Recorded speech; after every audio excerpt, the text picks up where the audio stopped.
tidak. Apa bukti Prabowo dan Jokowi itu retak? Ini menarik nih. Nah, saya mau menjelaskan di situ. Lalu dipancing oleh Bung Ade.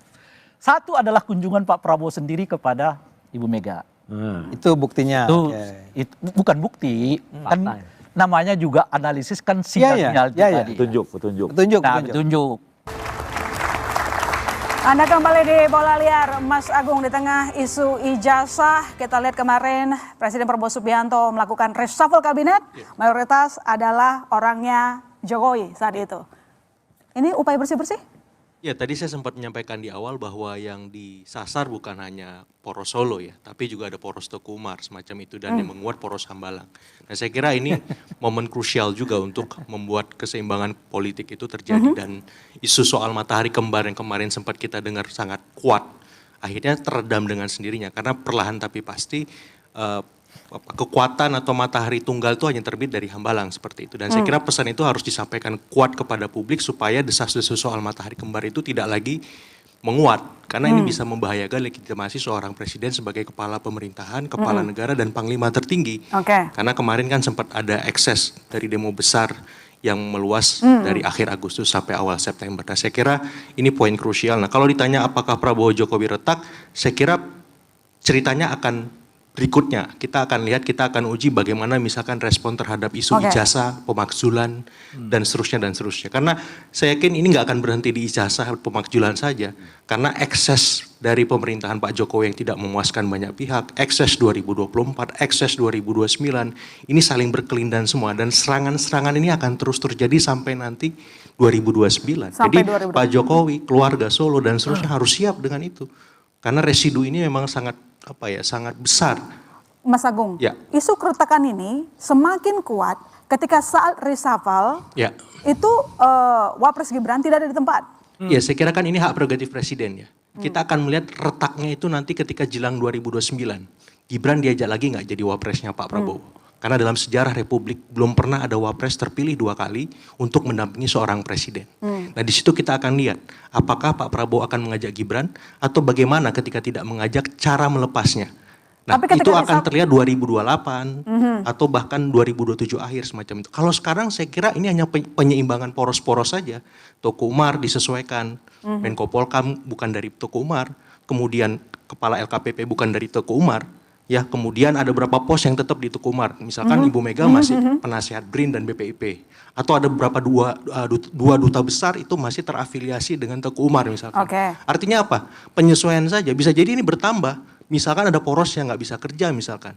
Dalam tanda petik, Hambalang misalkan, kayak Mas Noel. Itu kan langsung dipecat sama presiden. Walaupun dia kader Gerindra, walaupun dia relawan presiden seperti itu. Termasuk juga Cikeas yang hari ini aman ya. Tapi kalau poros Cikeas nggak bisa kerja, banyak masalah, juga bisa di reshuffle. Artinya tidak ada yang imun poros-poros ini dari reshuffle ketika dia nggak bisa kerja seperti itu. Jadi serangan belakang ini apakah nanti akan membuat hubungan dari Prabowo dan juga Jokowi akan retak? Ya, saya kira ujungnya ke sana. Tapi ini hanya antara saja ya. Karena kan akan susah bagi presiden. Kalau sekarang udah ada tanda-tanda retak belum? Kalau menurut saya belum sampai ke sana. Saya yakin juga presiden ketika melakukan reshuffle ke poros Solo, ke poros Teguh Umar, berkomunikasi dengan masing-masing pemimpin porosnya. Supaya tidak ada disharmoni, kesalahpahaman, dan seterusnya. Tapi yang jelas begini, menguji retak atau tidak itu nanti pada saat menjelang 2029, itu poin krusialnya. Apakah Gibran diajak dan bagaimana cara Gibran menyikapi ketika tidak diajak. Dan ini proses ini, ya, ijazah, pemakzulan, ini kan bagian dari proses delegitimasi keluarga Solo, kemudian membuat ya Jokowi efek tidak berefek di 2029, ketika mengendorse misalkan partai PSI misalkan, atau mengendorse Gibran untuk maju 2029, endorse-nya semakin melemah, tidak sekuat seperti 2024 atau sebelum itu. Jadi saya kira upaya yang dilakukan teman-teman ini efektif, karena citra minor Presiden Jokowi ataupun endorse efek itu semakin berkurang dari waktu ke waktu. Apalagi nih kalau semakin gencar. Maaf, Mas Gibran jadi nggak menarik 2029 untuk diajak. Dengan banyaknya masalah dan serangan-serangan seperti itu. Seperti itu. Bang Andi, mendelegitimasi? Ya, ada beberapa poin yang saya setuju untuk itu ya. Tapi yang saya katakan adalah, kalau apakah hubungan Pak Prabowo dengan Pak Jokowi itu retak, saya rasa tidak retak. Memang itu adalah hak prerogatif beliau untuk mengganti pembantu-pembantu beliau ya. Kalau dikatakan Mas Gibran tidak hadir, dan ada tugas khusus di Papua, dan kemudian mengganti presiden, mengganti acting Apanya ya, tuh? sebagai presiden untuk hadir di PNJ, kan beliau menggantikan Pak Prabowo untuk hadir dalam ulang tahun 50 tahun PNJ. Nah, kalau kita lihat dari situ, urgensi negara itu kan artinya pembagian tugas-tugas itu dijalankan. Kalau dikatakan kenapa Mas Gibran 2 kali reshuffle tidak hadir, ya itu kan haknya presiden. Gitu. Nah, itu. Biar bagaimana juga wapres itu kan juga pembantu juga presiden. Berarti kan begitu. Dan ini tugas yang mendesak yang dia harus lakukan, harus penuhi sebagai kewajiban sebagai wapres untuk menggantikan Pak Presiden di PNJ maupun tugas-tugasnya di Papua. Kan beliau kan diserahkan untuk hal-hal yang mengenai di Papua, segala persoalan dan sebagainya itu kan diserahkan kepada wapres ya sebagai penanggung jawab di situ gitu kan. Nah, kalau kita lihat lagi bagaimana sih ntar ke depannya seperti apa ya.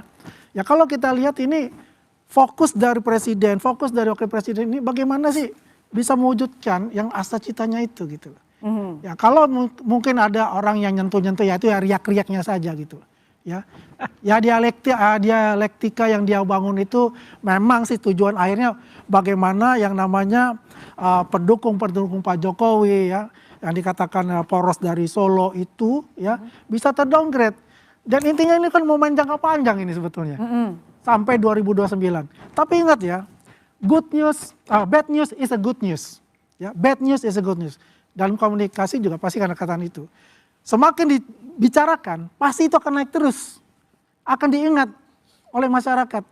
Dan bagaimana sikap ya, bagaimana dia mencontoh seperti ayahnya Pak Jokowi yang turun ke bawah, itu akan melekat kepada hati masyarakat untuk itu. Mana? Jadi kalau saya lihat adalah presiden dan wakil presiden sekarang ini berjalan sesuai dengan realitanya yang ada. Oke, Bang Ade, hari ini mantan Presiden Joko Widodo mengatakan bahwa akan mendukung Prabowo Gibran sampai 2029 nanti. Apakah ini adalah langkah perlawanan mendelegitimasi Gibran? Enggak, ini kan cuma sekedar dia ingin mengatakan kepada publik, enggak ada masalah kok antara saya dengan Prabowo. Dan sebetulnya kita juga harus ingat, siapa sih yang bikin narasi bahwa ada perpecahan antara Prabowo dan Jokowi, ada perpecahan antara Prabowo dan Gibran, itu menurut saya adalah konstruksi. Sama sekali tidak benar bahwa mereka itu berseteru atau bertetanggan. Sama sekali enggak, yang minta Mas Gibran jadi wakil presidennya Prabowo adalah Pak Prabowo sendiri. Dia memang senang dengan kehadiran Prabowo sebagai orang yang akan ketika itu menaikkan suara dia sehingga dia memenangkan pertarungan. Sampai sekarang pun, misalnya tadi Anda menyebut atau siapapun menyebut tentang orang-orang geng Solo disingkirkan. Ya saya akan menyebut Pak Purbaya itu gimana? Ya, dia menempati posisi yang sangat menentukan sekarang. Yang Kodari. Ya, yang namanya Kodari gimana? Sekarang jadi KSW, saya nggak bilang bahwa itu artinya orang-orang geng Solo, karena saya juga nggak percaya geng Solo sebenarnya itu naik ke atas permukaan. Enggak, ini adalah keputusan yang tadi disebut prerogatifnya Pak Prabowo. Ya, Pak Jokowi itu tidak pernah menitipkan nama-nama pada Pak Prabowo. Tahu, Pak. Ada sih satu orang, ada yang tapi saya nggak perlu sebut namanya. Nah, ada gak orang yang sedemikian penting. Iya. Ya. Kan saya sebut, ada sih satu orang. Ya. Tapi sebetulnya cerita tentang Pak Jokowi menempatkan Bu Ari, bla bla bla, itu sebetulnya nggak pernah terjadi. Itu cuma di karangan. Dan kemudian udah, Anda nggak perlu kesini lagi. Udah jelas banget. Bencana banyak yang ngasih. Jelas ya. Terus satu menteri itu yang jelas tadi Mana difoto. cerita itu ada? Dicopot jelas nggak ada apa-apa. Tahu-tahu yang namanya judi Ari itu dicopot karena dia terlibat budi online, ya kan? Itu jelas banget. Padahal kan dia tadinya mau bikin partai pro judi online, ya. Akhirnya partai pro judi online projol itu nggak jadi. Itu projol kalau jadi ya Bang Rey, keretakan hubungan Prabowo dengan Jokowi ini hanyalah sebuah konstruksi belaka. Konstruksi maksudnya gimana? Siapa yang konstruksi saya tanya, dia bilang nggak enak sama yang di depan. Kan dengan menyebut bahwa Pak Prabowo dengan Pak Prabowo dengan Gibran itu harmonis, itu juga konstruksi. Iya. Betul. Ya, jadi menyebut mereka retak itu juga konstruksi. Betul. Sama-sama. Tapi menurut Anda lagi retak apa enggak? Oh, saya sejak Pak Prabowo menemui Ibu Mega pada malam Lebaran Idul Fitri yang kemarin, saya sudah mengatakan sinyal kuat bahwa terjadi keretakan. Cuma saat itu masih 10%. Nah sekarang jadi berapa? Sekarang sudah sampai ke angka 70%. Nanti terbelahnya 27-28 itu. Nah, itu bukan lagi retak, terbelah. Kalau retak itu kan tetap menyatu. ya, kan? kelihatannya. Ya, ini retak nih, menyatu. Tapi kalau udah terbelah, terkeping-keping. Pecah ke sana, pecah ke sini. Kapan itu nanti 2008 menuju ke 2009. Apa bukti Prabowo dan Jokowi itu retak? Ini menarik nih. Nah, saya mau menjelaskan di situ. Lalu dipancing oleh Bung Ade. Satu adalah kunjungan Pak Prabowo sendiri kepada Ibu Mega. Itu buktinya. Itu bukan bukti, kan namanya juga analisis kan sinyal tadi. Petunjuk. Nah, yang kedua adalah berlanjutlah sampai ke soal orang-orang yang dianggap dekat dengan Pak Jokowi selama ini sekarang dikeluarkan dari misalnya contoh yang lain gitu. Oke. Yang ketiga adalah ada nggak Partai Gerindra menolak soal rencana pemakzulan Gibran? Nggak ada. Ada nggak menerima dia? Justru menariknya, kalau mereka menerima just nggak mungkin. Iya. Kenapa? Tapi mereka nggak berbicara menolak, itu menarik. Jadi menurut Anda? Itu artinya mereka membuka kemungkinan. Tergantung kapan. Kalau sebetulnya mereka menolak, sih dari awal mereka mengatakan kami nolak itu. Seperti dilakukan oleh Golkar. Gerindra enggak. Untuk soal ijazah, baik ia berhubungan dengan Pak Jokowi maupun yang berhubungan dengan Gibran nih sekarang nih, yang sekarang mulai itu. Ada enggak orang-orang dari Gerindra yang tampil ke depan seperti Bung Andi dan Bung Ade Armando? Nggak ada. Justru yang menerima ada. Boleh komentar nggak? Boleh. Ya. Nah, itu yang saya sebut tadi. Boleh, tapi ciri-ciri yang saya sebut tadi, retaknya sudah di 70%. Termasuk yang ini tadi. Enggak lazim dong. 2 kali menteri diangkat, wakil presiden nggak ada. Enggak lazim dong acara Maulid Nabi Muhammad, presiden di sini, wakil presiden di sono, di tengah-tengahnya seskap.